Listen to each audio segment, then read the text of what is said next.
Hello everyone, welcome back to my channel Payel lifestyle. কেমন আছো তোমরা সবাই? আশা করি ভালো আছো। তোমাদের আশীর্বাদ ও ভালোবাসে আমি বেশ ভালো আছি। চলে এলাম আজকে আবার একটা নতুন রেসিপি ভিডিও নিয়ে। হ্যাঁ, আজকে কোনো ব্লগ ভিডিও না, রেসিপি ভিডিও। আজকের রেসিপি হচ্ছে ডিম আলু দিয়ে কারি। ডিম আলু দিয়ে কারি বা তরকারি সকলে কিন্তু আমরা বানাতে পারি, তবে সকলের বানানোর পদ্ধতিতে কিন্তু অনেকটা একরকম হয় না, তাই আলাদা হয়। তাই আমি কিভাবে বানাই সেটাই আজকের ভিডিওর মাধ্যমে তোমাদের সাথে শেয়ার করব। তো চলো বন্ধুরা, পুরো ভিডিও কন্টিনিউ করো, আশা করি একটু হলেও ভালো লাগবে। তো এই যে চলে এলাম একদম সেদ্ধ আলু আর ডিম নিয়ে। ডিম আলু আগের থেকে সেদ্ধ করে নিয়েছি। এখানে ডিমগুলোকে কিন্তু আমি ছুরি দিয়ে ডিমের গায়ে আর কি হালকাভাবে কেটে নিয়েছি। আর আলু এখানে 3টে আলু নিয়েছি আমি, তো আলুগুলোকেও কিন্তু সেদ্ধ করে নিয়েছি। আর ডিমটা দেখাচ্ছি, জানি না কতটা বুঝতে পারছো লাইটের জন্য, তবে যখন ফ্রাই করব তখন বেশ ভালোভাবে বুঝতে পারবে। তো আলুগুলোকে বেশ বড় বড় আকারে রেখেছি, তবে কিন্তু ফ্রাই করার সময় আমি মাছ দিয়ে আরও একটা করে কেটে নেব। তো চলো তারপরে যে মশলাগুলো লাগবে সেগুলো তোমাদেরকে দেখিয়ে দিই।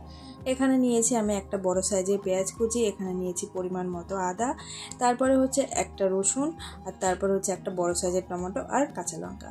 লঙ্কাটা নির্ভর করবে তোমাদের উপরে, যে যেমনটা পরিমাণ ঝাল পছন্দ করো সে তেমন পরিমাণে লঙ্কা অ্যাড করবে। তো এরপর আমি কয়েকটা শুকনো মশলা নিয়েছি, সেগুলো আর কি আমি ফোড়ন অ্যাড করব। এখানে তেজপাতা, দারচিনি, শুকনো লঙ্কা, এলাচ, আর ওটা একটা মশলার মধ্যে ফুল আর কি। তো এই সমস্তগুলো কিন্তু আমি নিয়েছি, এগুলো কিন্তু ফোড়নে অ্যাড করব। আর ওই ফুলটার নামটা আমি জানি না, তাই বলতে পারলাম না তোমাদেরকে, ওটাও কিন্তু মশলার মধ্যে পড়ে। তো যাই হোক, মেন উপকরণগুলো হাতের কাছে রেডি করে নিয়ে চলো। কড়াই বসিয়ে দিয়েছি, কড়াই কিন্তু গরম হয়ে গেছে। দিয়ে দিলাম সর্ষের তেল। রান্নাটা আমি সর্ষের তেলেই করব, সর্ষের তেলের টেস্ট কিন্তু সব থেকে বেশি। তেলের পরিমাণ কম দিয়েছি, তারপর এখানে 1 চামচ পরিমাণে তেলে আমি ঘি অ্যাড করলাম। ওই যে তোমাদেরকে বললাম না, সবার রান্নার পদ্ধতি একরকম না, তা আমি একটু অন্যরকমভাবে রান্না করি, সেটাই দেখাচ্ছি। তারপরে তেলের মধ্যে অ্যাড করলাম 2টো এলাচ। এবারে আমি এক এক করে সমস্ত মশলাগুলো অ্যাড করব। তো শুরুতে দিয়ে দিচ্ছি আমি কোচানো পেঁয়াজগুলো, তারপরে আমি দিয়ে দেব রসুন, আর এরপরে অ্যাড করব আদা, লঙ্কা। মানে সমস্ত যে মশলাগুলো রেডি করে নিয়েছি সেই মশলাগুলো আমি পরপর এক এক করে অ্যাড করে নিয়ে হালকাভাবে ফ্রাই করব। আর টমেটো কিন্তু আমি এখন অ্যাড করব না, টমেটোটা একটু পরে অ্যাড করব, কেননা টমেটো থেকে জল ছেড়ে দেয়, তাই সঙ্গে সঙ্গে অ্যাড করলে কিন্তু এগুলো ফ্রাই হবে না।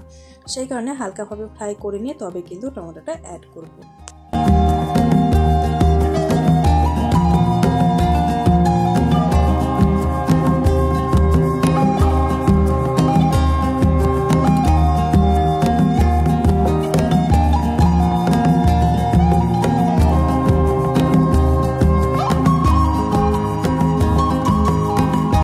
বন্ধুরা দেখতে পেলে পেঁয়াজটা কিন্তু হালকাভাবে ফ্রাই হয়ে এসেছে। এবার কিন্তু টমেটো অ্যাড করে দিয়েছি।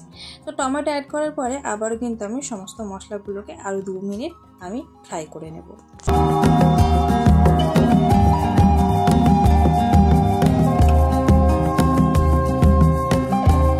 মশলাগুলোকে ফ্রাই করে নেওয়া হয়ে গেছে, দেখে বুঝতেই পারছো। এবারে আমি মশলাগুলোকে তুলে নেবো একটা পাত্রে।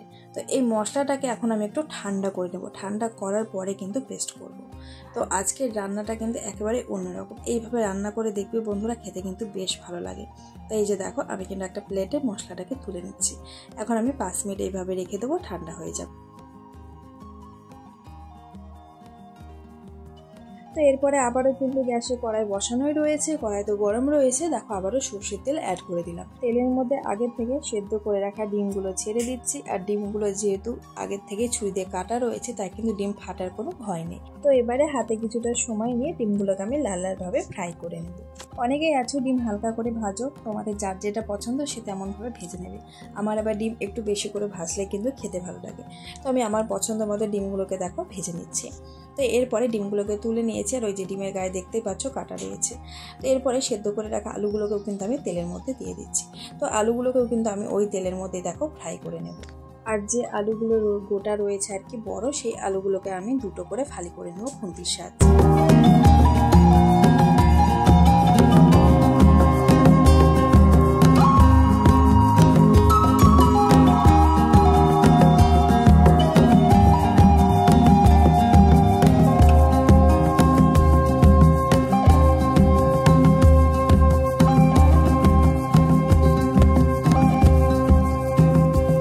গ্যাসের স্পিডটা একেবারে স্লোতে দিয়ে আলুটাকে ফ্রাই করতে বসিয়ে দিয়ে চলে এলাম মশলা করতে।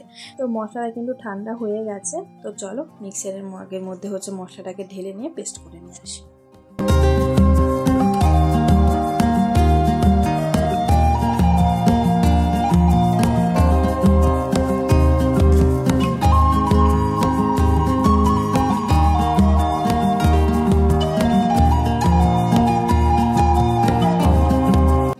মশলা পেস্ট করে নিয়ে এলাম। দেখতেই পাচ্ছ মশলাটা কতটা সুন্দর হয়ে যায়, খুব সুন্দর একটা স্মেল বেরিয়েছে।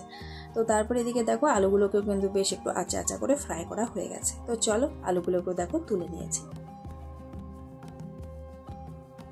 কড়াইয়ে দিয়ে দিচ্ছি আবারও সর্ষের তেল, তবে তেলটা খুব একটা বেশি দেবো না, সামান্য পরিমাণে অ্যাড করবো, যেহেতু মশলাগুলো আগে থেকে ফ্রাই করা রয়েছে সেই কারণে। তো এবারে যে সমস্ত গোটা মশলাগুলো তোমাদেরকে দেখিয়েছিলাম সেই সমস্ত মশলাগুলো কিন্তু তেলের মধ্যে দিয়েছি, তার সাথে অ্যাড করলাম পাঁচফোড়ন। তো এই মশলাটাকে একটু সময় নিয়ে কিন্তু আমি ফ্রাই করব, তারপরে কিন্তু অ্যাড করে দেবো পেস্ট করে রাখা মশলা।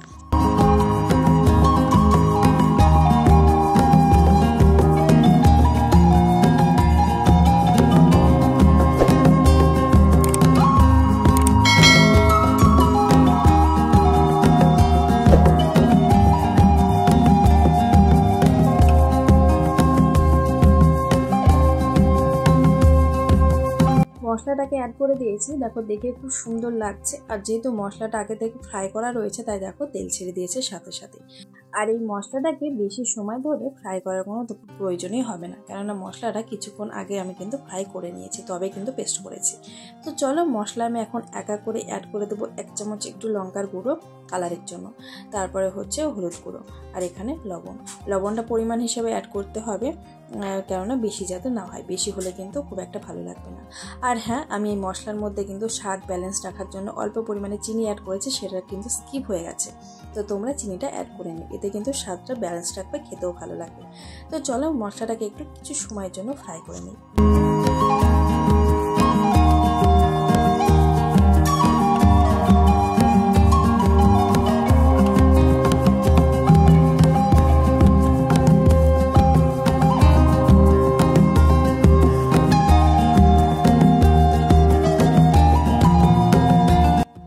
বন্ধুরা মশলা ফ্রাই করা হয়ে গেছে। মশলা করার পরে মিক্সারের মগের মধ্যে যে পরিমাণ জলটা দিয়েছি আমি সেই জলটা কিন্তু অ্যাড করলাম। এখানে আরও কিছু পরিমাণে জল আমি অ্যাড করবো অবশ্য।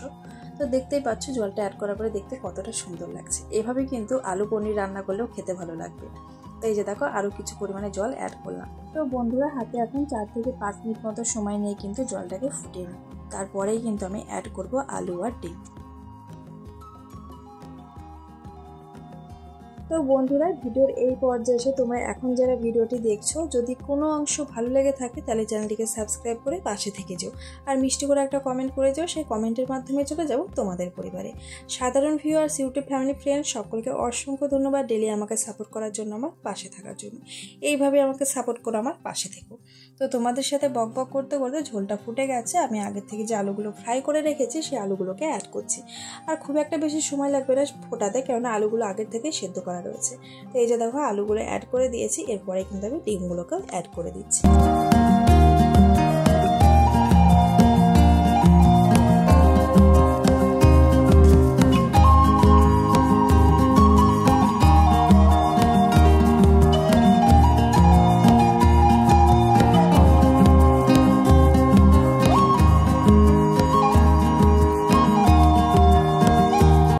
বন্ধুরা রান্নাটা কিন্তু প্রায় শেষের পথে চলে এসেছে, দেখে বুঝতে পারছো কালারটা খুব সুন্দর, তার সাথে খুব সুন্দর একটা স্মেল বেরিয়েছে। আর আমি ঝোলটা কিন্তু এই পরিমাণেই রাখছি, তোমাদের যদি মনে হয় যে গ্রেভি ভাবে রাখবে সেটাও কিন্তু করতে পারো। তো এই যে রান্নার সব শেষে ঘরের তৈরি মশলা আমি অল্প পরিমাণে একটু অ্যাড করে দিচ্ছি। এই মশলাটা অ্যাড করলে কিন্তু রান্নাটা পুরোপুরিভাবে একেবারে কমপ্লিট হয়ে যাবে। আর এই মশলাটার এত সুন্দর ফ্লেভার কি বলবো বন্ধুরা, সামান্য একটু দিলে কিন্তু খুব সুন্দর একটা স্মেল বেরোয়, আর তরকারির স্বাদটা কিন্তু পাল্টে দেয়, খুবই ভালো লাগে খেতে। তো দেখো রান্নাটা কিন্তু প্রায় শেষের পথে, এবার আমি নামিয়ে দেবো।